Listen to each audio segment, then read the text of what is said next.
I don't want a book that is just giving you recipes. I want a book that will explain the recipe and will tell me who gave the recipe to the author.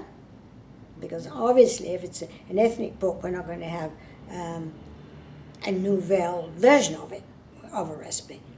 So I want to know that, and I think a lot of people do now. How many chefy cookbooks do we need?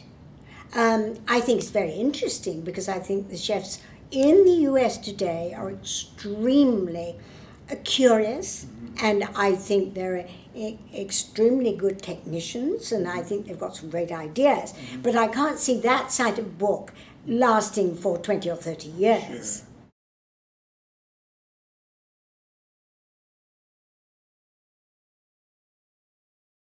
The state has so many different areas, so many different regions that have use different ingredients, wild plants, use spices and chilies in a different way, different chilies, and that's the crux.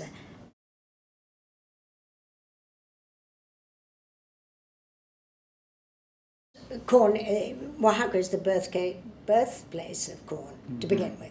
And within that entity, you can find 50 or 60 different races. I'm not talking about different varieties. They're different races, distinct races of corn. And this is extremely important. And of course, produces some of the most interesting types of tortillas in many, many different forms. And so that's very important.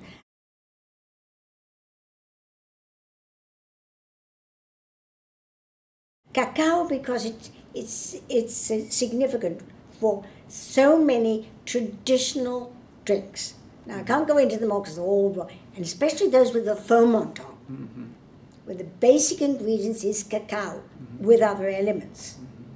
And these are so important to the ritual life and the daily life of Oaxaqueños. In each one is in a different area. So it's very, very interesting the way they use cacao, and also see in some of their moles también, they will be using cacao.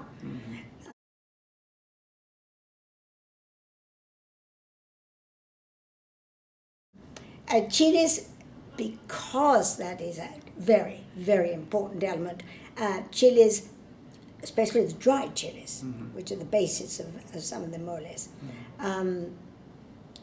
Fresh, yes, but they're probably more significant in their dried state. And there are at least 24 distinct chiles that you don't find growing anywhere else in Mexico.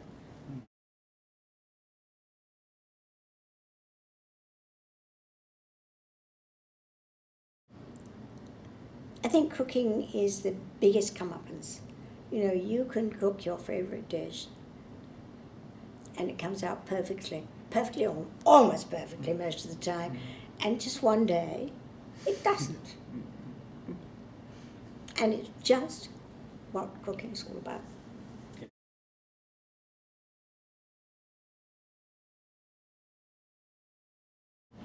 I mean, the men who make these treaties should be dragged into the kitchen sometimes. They should be dragged to the marginal areas of a country where maybe one or two ingredients are vital to the economy of that part of the country. And I also would address the people who are messing around with the genes for the, as they call them in Mexico, semillas mejoradas, or the improved seeds. They're losing flavor and texture and the joy of eating something that's a little more natural. So all these people need indoctrinating. We've got to get at them somehow.